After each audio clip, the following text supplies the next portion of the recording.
Welcome to Hard Talk. I'm Stephen Sacker. It took former cricketer Imran Khan 2 decades of hard political slog to win power in Pakistan. It has taken his critics just months to decide he's out of his depth. They point to the country's crippled economy, propped up by emergency loans, despite Imran's promise to end the begging bowl culture.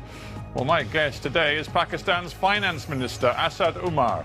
Is the PTI government strong enough to put Pakistan on a new course?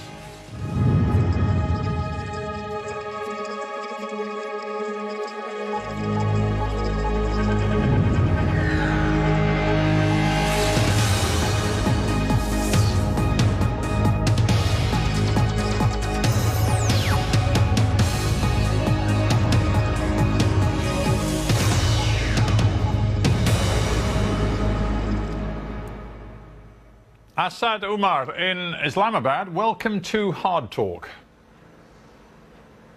Thank you. You are one of the key ministers in Imran Khan's government. Why do you think the hope and excitement generated by Imran's election victory has worn off so very quickly?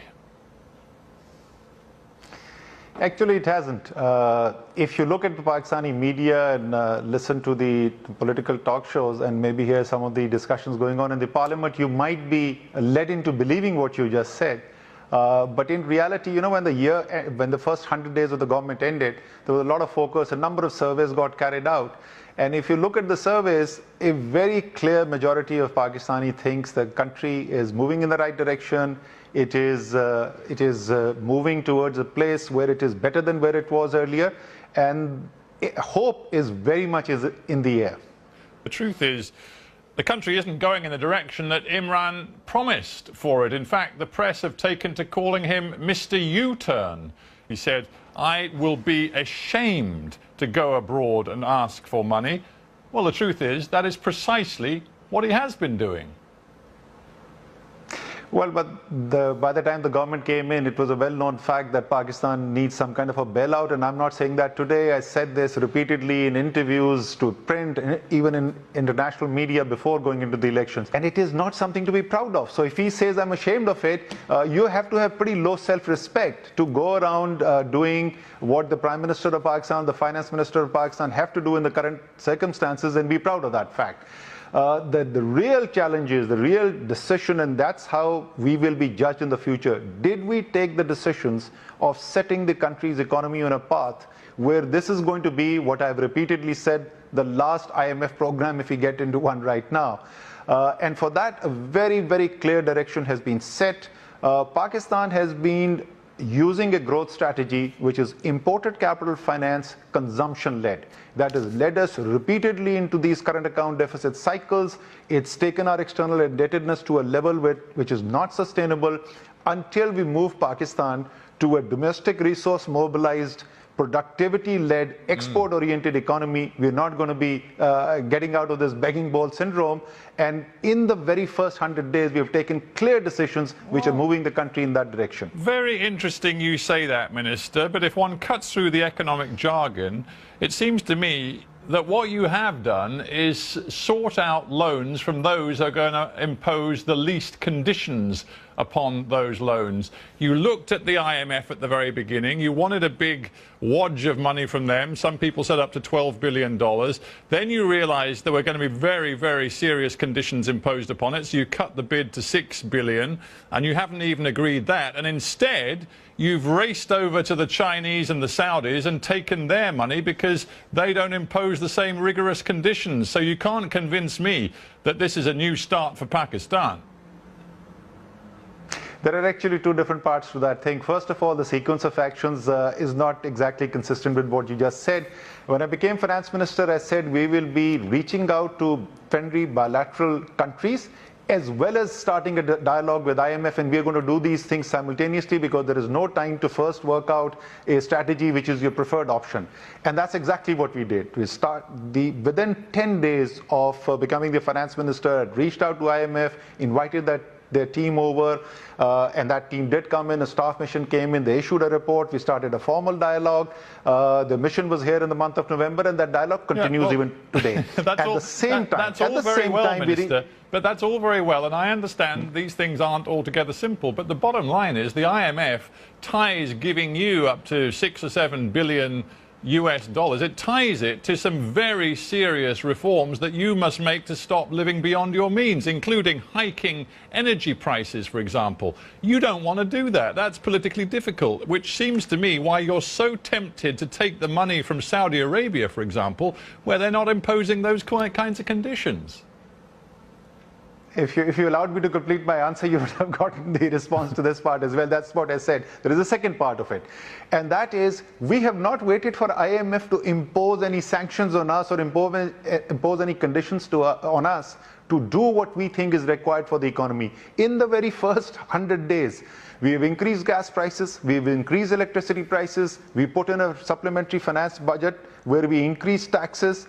We have been, the policy rate has been increased by the central bank, the rupee has been devalued, the currency has been adjusted by the central bank. So both the monetary policy and the fiscal policy have been moving in the very direction of the reforms that are needed.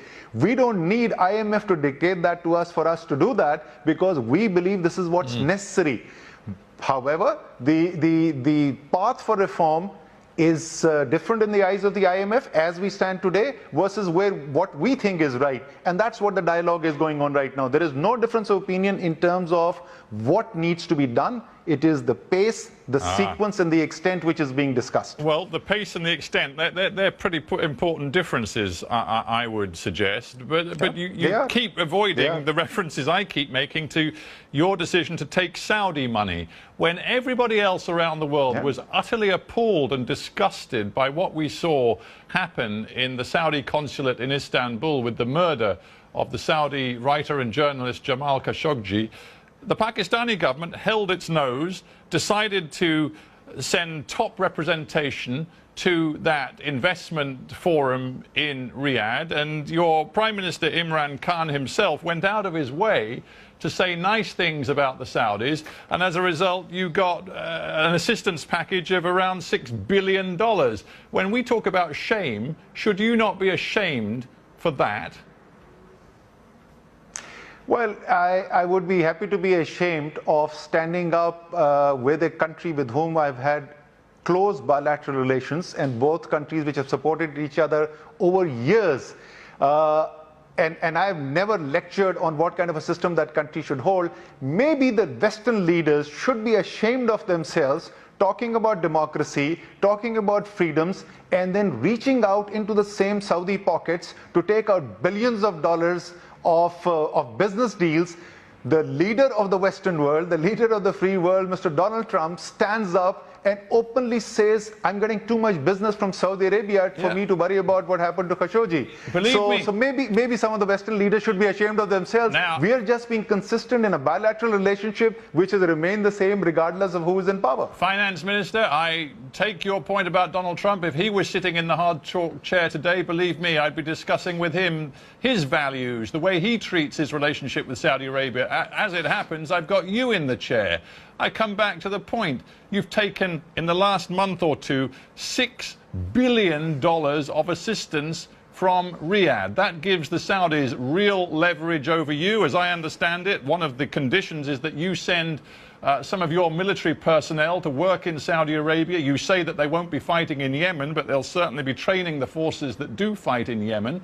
Is that a price that you, in all honesty, think is worth paying to just get yet more bailout money? The Pakistani relationship with Saudi Arabia goes back half a century. This is very interesting, Stephen. When I was born that day, my father, who was working in the Pakistan Army at that point in time, was in Saudi Arabia, and he had a meeting with the Crown Prince, who later became King Faisal, who gifted me a small Quran. So this is a relationship which goes back 50 years. It has got nothing to do with Khashoggi. It's got nothing to do with Yemen. Pakistani troops have been present in Saudi Arabia, and we've had a military relationship which spans half a century. And that relationship is not about to break because we may agree or disagree with Saudi Arabia on how to handle the Yemen crisis. Thing is, if we move beyond Saudi Arabia to your relationship with China, I see yet more seeds of trouble being sown by your desperation to get your hands on foreign currency to save your parlous budget.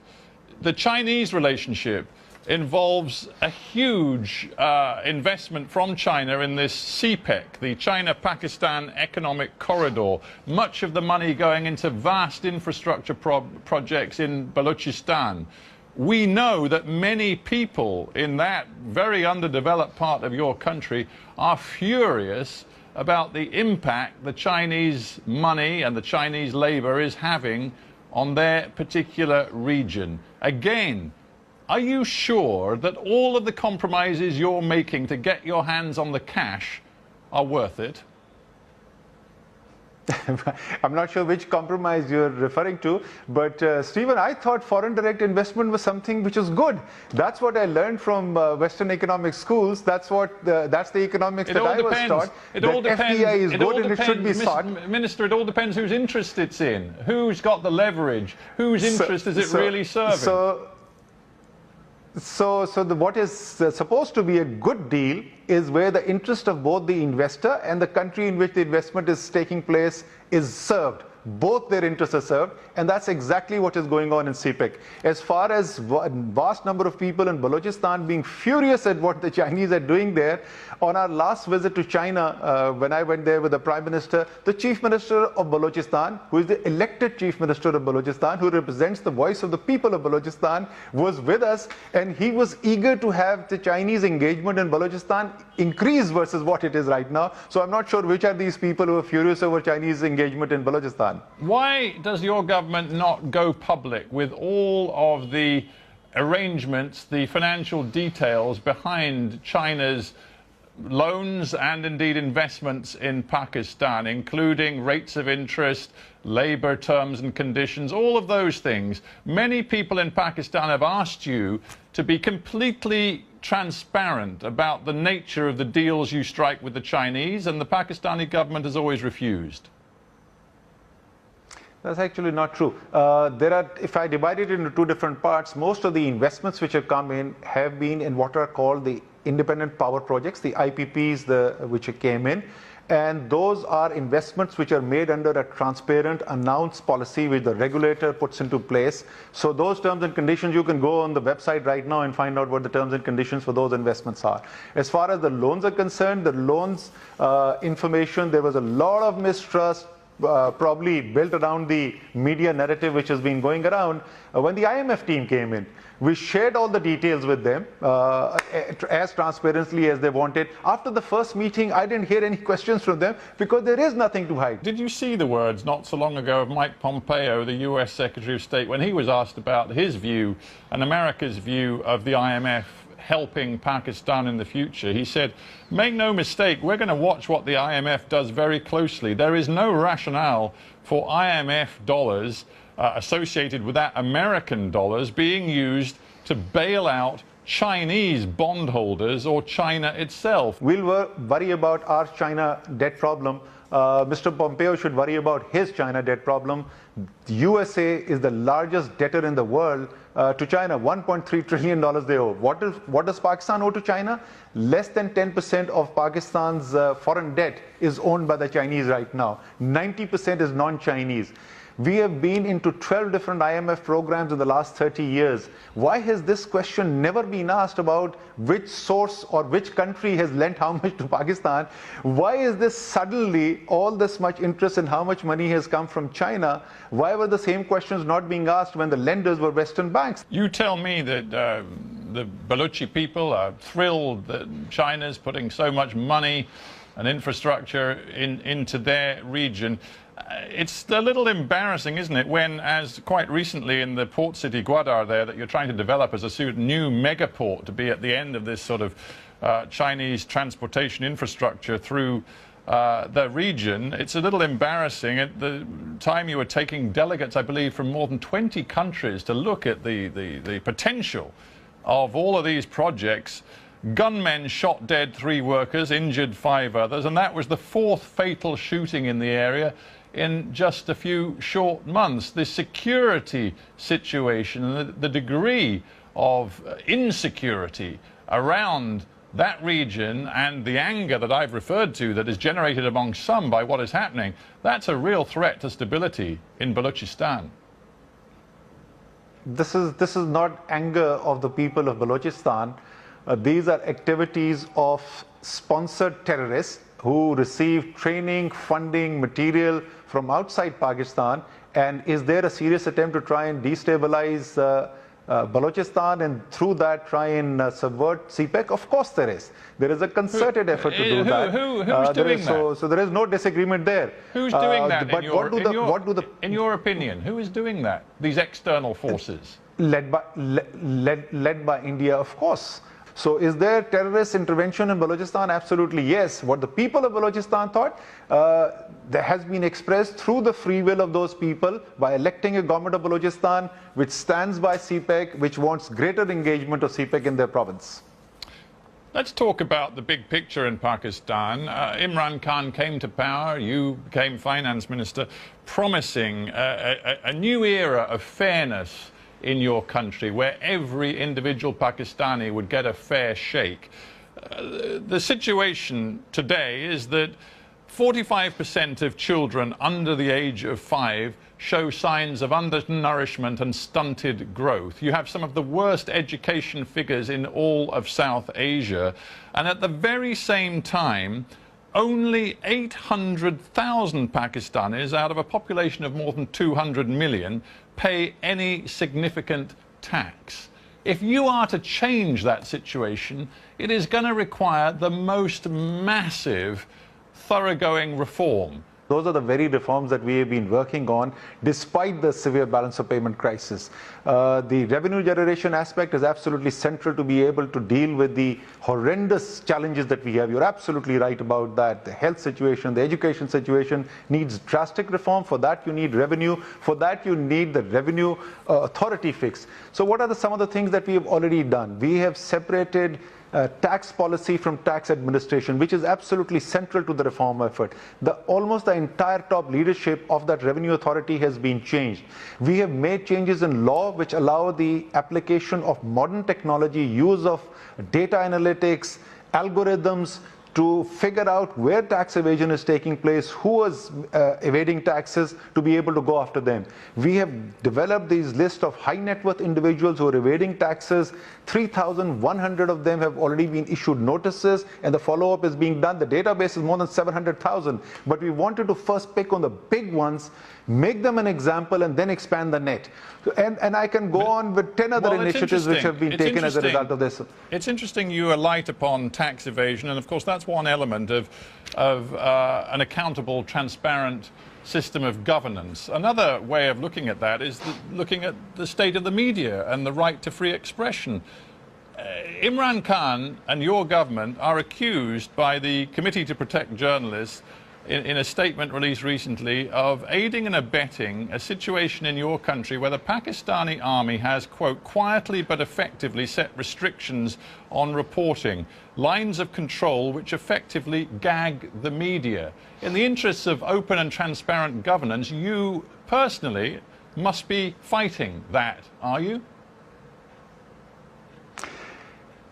The need for Pakistani democracy is a media which is free to express its opinion and get the facts to the people of Pakistan. We as Democrats have a vested interest in a free media. You don't have a free media. You have journalists who are being disappeared by shadowy intelligence agencies. You have an opposition party leader who is saying our country is today under the grip of a silent martial law. That's very nice and dandy for the opposition leader to say that. But if in the last 3.5 months you can mention the name of a single journalist who has disappeared or come under any kind of a threat, I'd be happy to know, because I would like to stand up for that journalist. The need for free media is absolutely paramount. The government of Imran Khan, the Tehreek-e-Insaf government, stands by that responsibility. There is a need for bringing some kind of accountability into this whole space of media and social media so that people cannot spread false information, but that cannot be made an excuse for gagging people's expression of right of freedom of expression.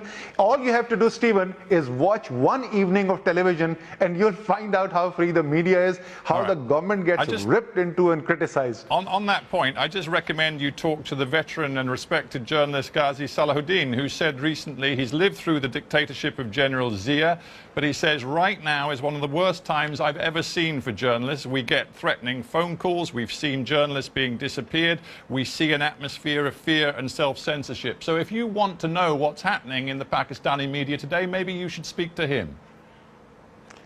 I will be happy to speak to him and know him very well. I have a lot of respect for him, but with due respect to Ghazi Salahuddin, then he's forgotten what happened in Zia era. Journalists were in jail, they were tortured, there were public flogging of journalists. So with all due respect, maybe he's starting to, his memory is starting to fade and he doesn't remember what was going on there. But that should be no benchmark. We should not be saying that we are better than. I stand for freedom of media as much as Ghazi Salahuddin does, and I'll be happy to make that phone call to him. And if you stand for a free, well-governed Pakistan, very different from what we've seen in the past, where extremism doesn't triumph, how worried are you that Imran Khan has completely failed to stand up for the rights of Asia Bibi since she was released from prison? Of course, the Supreme Court said that she should be released after she'd languished in prison for so many years in a blasphemy case, which the court ultimately dismissed, and yet she has not been allowed to leave the country. How disgusted are you, as a minister in the government, by your own government's failure to protect her rights? Imran Khan's government believes in rule of law and the supremacy of the law. We believe in the tricameral system of justice. The courts decided what was the right decision. It is not for the government to decide, and the government stood by that decision. So putting any kind of a blame on the government on either the release of Asia Bibi or her lack of travel abroad, neither of these decisions were taken by the government of Pakistan, so you can neither give us any credit nor any discredit for that. We believe that these are decisions for the courts to take, and whatever the decision that is taken... I'm not doling out the credit or the discredits. I'm listening to human rights activists like Sherry Rehman, who said Asia Bibi is still suffering profoundly despite her acquittal. Imran Khan has lost all credibility. He cannot make decisions to uphold the rule of law. His politics revolves around religion and U-turns. Things really haven't changed very much at all, have they? Maybe Sherry Rahman has not heard about the fact that those who created a law and order situation after that, after that decision was taken, who destroyed public property, who issued threatening statements, are facing accountability perhaps for the first time in decades in Pakistan. Maybe this change has not yet been informed to Ms. Sherry Rahman. I would strongly suggest that she should go through the newspapers of the last few weeks, and she'll find out what is happening is truly unprecedented in the last 30 years of Pakistan. Let's end with a personal note, if we may, Minister. You know that there are countries in the West that have offered safe haven to Asia Bibi. Would you, as a human being, then never mind your loyalty to the government, whatever, but just on a most human and personal level, would you like to see Asia Bibi allowed to leave Pakistan and make a new life for herself in a safe third country? I would like every citizen of Pakistan to be able to live freely and safely. If they choose to do so in Pakistan, for them to do so in Pakistan, and if they want to live abroad, for them to live abroad. But these decisions on whether something which is not yet fully decided by the Supreme Court, a final decision on appeal has not been taken, whether the travel freedom should be allowed or not is a decision for the court to take, and only for the court to take. Minister Asad Umer, I thank you very much indeed for being on Hard Talk.